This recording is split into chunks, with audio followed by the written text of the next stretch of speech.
ओम श्रीकृष्ण परब्रह्मणे नमः। श्रीमद्भगवद्गीता अथ द्वितीयोऽध्यायः सांख्ययोगः। संजय उवाच तं तथा कृपयाविष्टम् अश्रुपूर्णाकुलेक्षणं विषीदन्तमिदं वाक्यम् उवाच मधुसूदनः। श्रीभगवानुवाच कुतस्त्वाकस्मलमिदं विषमे समुपस्थितम् अनार्यजुष्टमस्वर्ग्यम् अकीर्तिकरमर्जुन। क्लैब्यम् आस्मगमः पार्थ नैतत्त्वय्युपपद्यते। क्षुद्रं हृदय दौर्बल्यं त्यक्त्वोत्तिष्ठ परन्तप। अर्जुन उवाच कथं भीष्ममहं संख्ये द्रोणं च मधुसूदन। इषुभिः प्रतियोत्स्यामि पूजार्हा वरिसूदन। गुरून् हत्वा हि महानुभावान् श्रेयो भोक्तुं भैक्ष्यमपीह लोके।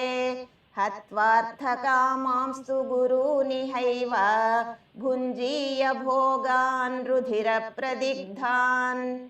न चैतद्विद्मः कतरन्नो गरीयः यद्वा जयेम यदि वा नो जयेयुः। यानेव हत्वा न जिजीविषामः तेव स्थिताः प्रमुखे धार्तराष्ट्राः। कार्पण्यदोषोपहतः स्वभावः पृच्छामि त्वां धर्मसम्मूढचेताः। यच्छ्रेयस्यान्निश्चितं ब्रूहि तन्मे शिष्यस्तेऽहं स्याधिमां त्वां प्रपन्नम्। न हि प्रपश्यामि ममापनुद्यात् यच्छोकमुच्छोषणमिन्द्रियाणाम्। अवाप्य भूमावसपत्नमृद्धं राज्यं सुराणामपि चाधिपत्यम्।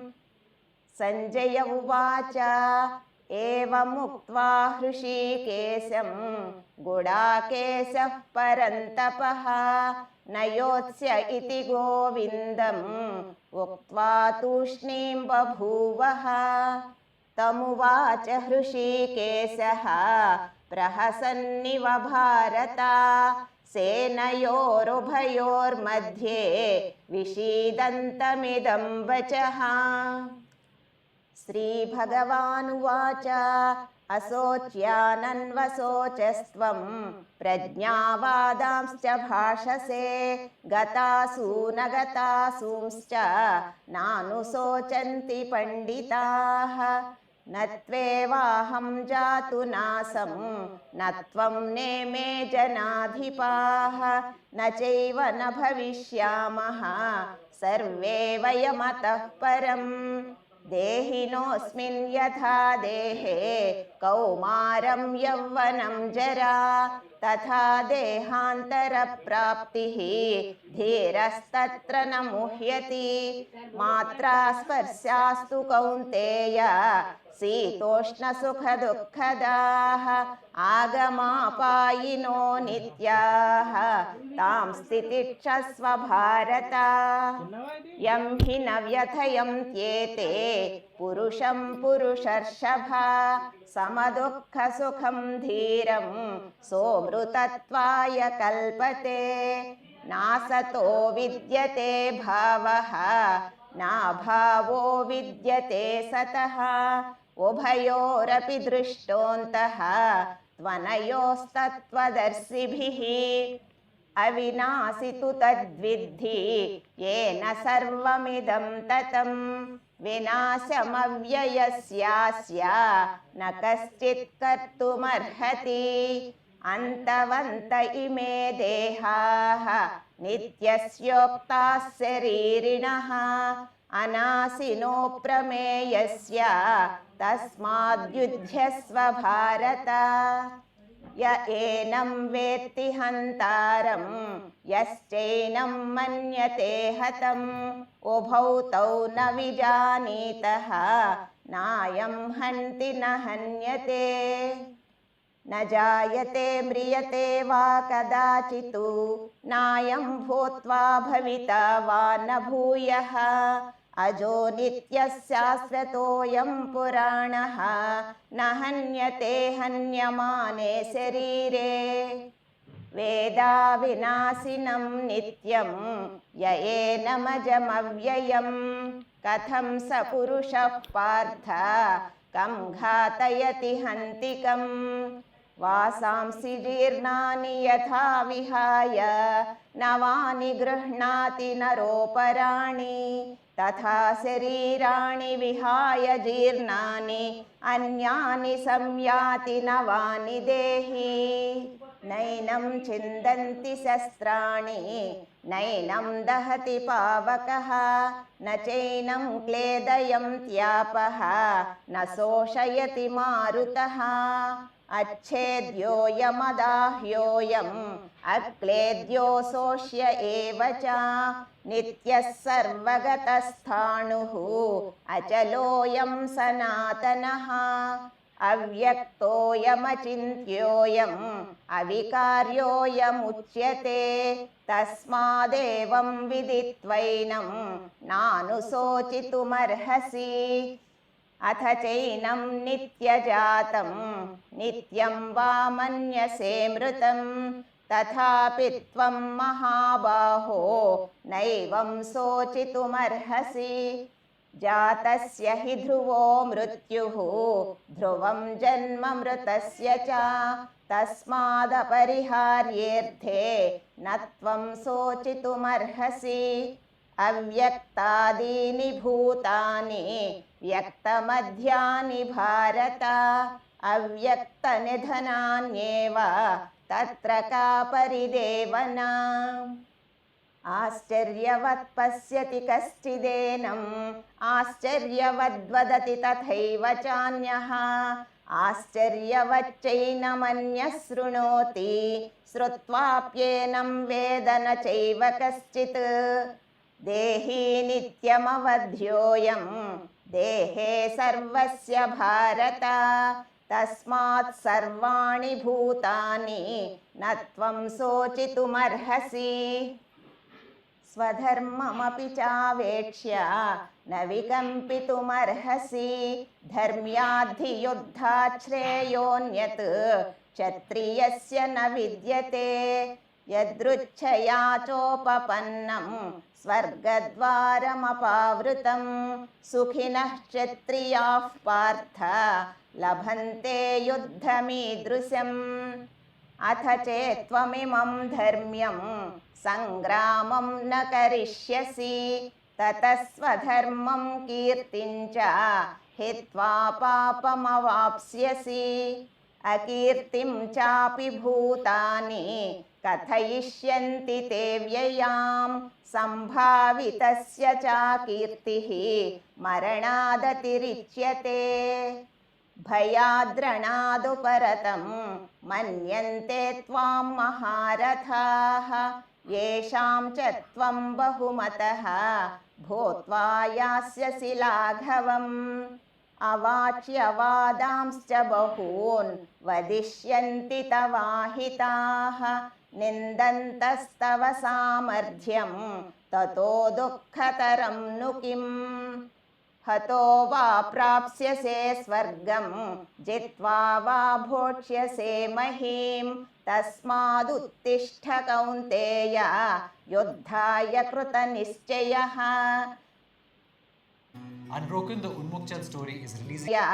युद्धाय कृतनिश्चयः सुखदुःखे समे कृत्वा लाभालाभौ जयाजयौ ततो युद्धाय युज्यस्व नैवं पापमवाप्स्यसि एषा ते भिहिता साङ्ख्ये बुद्धिर्योगे त्विमां शृणु बुद्ध्या युक्तो यया पार्थ कर्मबन्धं प्रहास्यसि नेहाभिक्रमनाशोऽस्ति प्रत्यवायो न विद्यते स्वल्पमप्यस्य धर्मस्य त्रायते महतो भयात् व्यवसायात्मिका बुद्धिः एकेह कुरु नन्दन बहुशाखा ह्यनन्ताश्च बुद्धयो व्यवसायिनां यामिमां पुष्पितां वाचं प्रवदन्त्यविपश्चितः वेदवादरताः पार्थ नान्यदस्तीति वादिनः कामात्मानः स्वर्गपराः जन्मकर्मफलप्रदां क्रियाविशेषबहुलां भोगैश्वर्यगतिं प्रति भोगैश्वर्यप्रसक्तानां तयापहृतचेतसां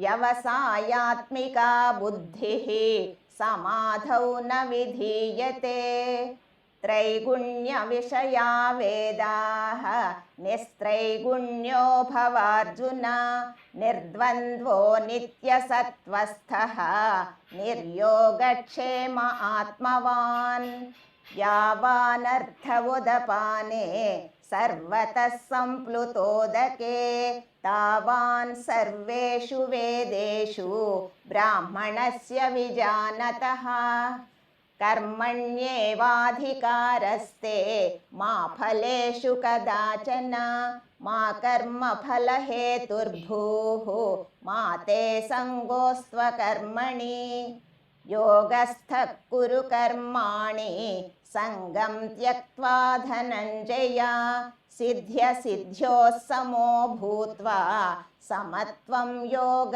उच्यते दूरेण ह्यवरं कर्म बुद्धियोगात् धनञ्जय बुद्धौ शरणमन्विच्छ कृपणाः फलहेतवः बुद्धियुक्तो जहातीह उभे सुकृतदुष्कृते तस्माद् योगाय युज्यस्व योगः कर्मसु कौशलम् कर्मजं बुद्धियुक्ता हि फलं त्यक्त्वा मनीषिणः जन्मबन्धविनिर्मुक्ताः पदं गच्छन्त्यनामयम् यदा ते मोहकलिलं बुद्धिर्व्यतितरिष्यति तदा गन्तासि निर्वेदं श्रोतव्यस्य श्रुतस्य च श्रुतिविप्रतिपन्ना ते यदा स्थास्यति निश्चला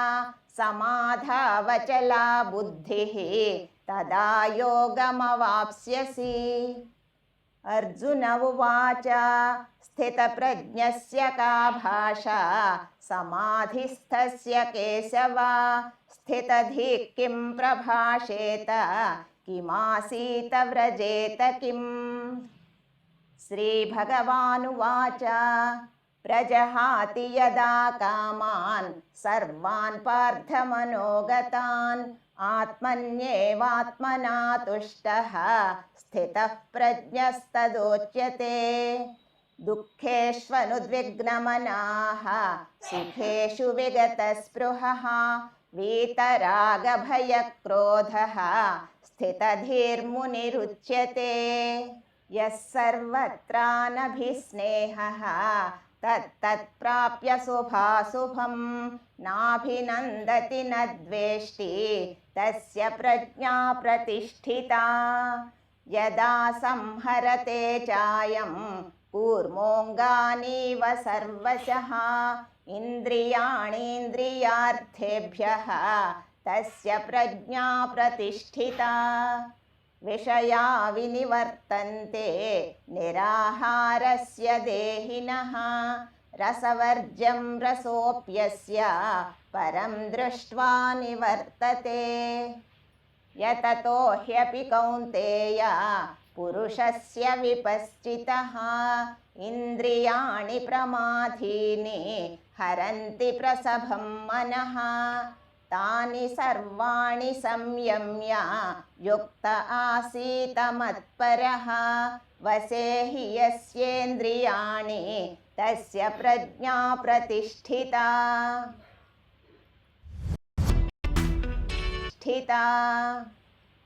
ध्यायतो विषयान् पुंसः सङ्गस्तेषूपजायते संगात् संजायते कामः कामात् क्रोधोऽभिजायते क्रोधात् भवति सम्मोहः सम्मोहात् स्मृतिविभ्रमः स्मृतिभ्रंशात् बुद्धिनाशः बुद्धिनाशात् प्रणश्यति रागद्वेषवियुक्तैस्तु विषयानिन्द्रियैश्चरन् आत्मवश्यैर्विधेयात्मा प्रसादमधिगच्छति प्रसादे सर्वदुःखानां हानिरस्योपजायते प्रसन्नचेतसो ह्यासु बुद्धिः पर्यवतिष्ठते नास्ति बुद्धिरयुक्तस्य न चायुक्तस्य भावना न चाभावयतः शान्तिः अशान्तस्य कुतः सुखम् इन्द्रियाणां हि चरतां यन्मनोनुविधीयते तदस्य हरति प्रज्ञां वायुर्नावमिवाम्भसि तस्माद्यस्य महाबाहो निगृहीतानि सर्वशः इन्द्रियाणीन्द्रियार्थेभ्यः तस्य प्रज्ञा प्रतिष्ठिता या निशा सर्वभूतानां तस्यां जागर्ति संयमी यस्यां जाग्रति भूतानि सा निशा पश्यतो मुनेः आपूर्यमाणमचलप्रतिष्ठं समुद्रमापः प्रविशन्ति यद्वत् तद्वत् कामायं प्रविशन्ति सर्वे स शान्तिमाप्नोति न कामकामी विहाय कामान्यः सर्वान् पुमांश्चरति निःस्पृहः निर्ममो निरहङ्कारः स शान्तिमधिगच्छति एषा ब्राह्मी स्थितिः पार्थ नैनां प्राप्य विमुह्यति स्थित्वा स्यामन्तकालेऽपि ब्रह्मनिर्वाणमृच्छति ॐ तत्सत् इति श्रीमद्भगवद्गीतासु उपनिषत्सु ब्रह्मविद्यायां योगशास्त्रे श्रीकृष्ण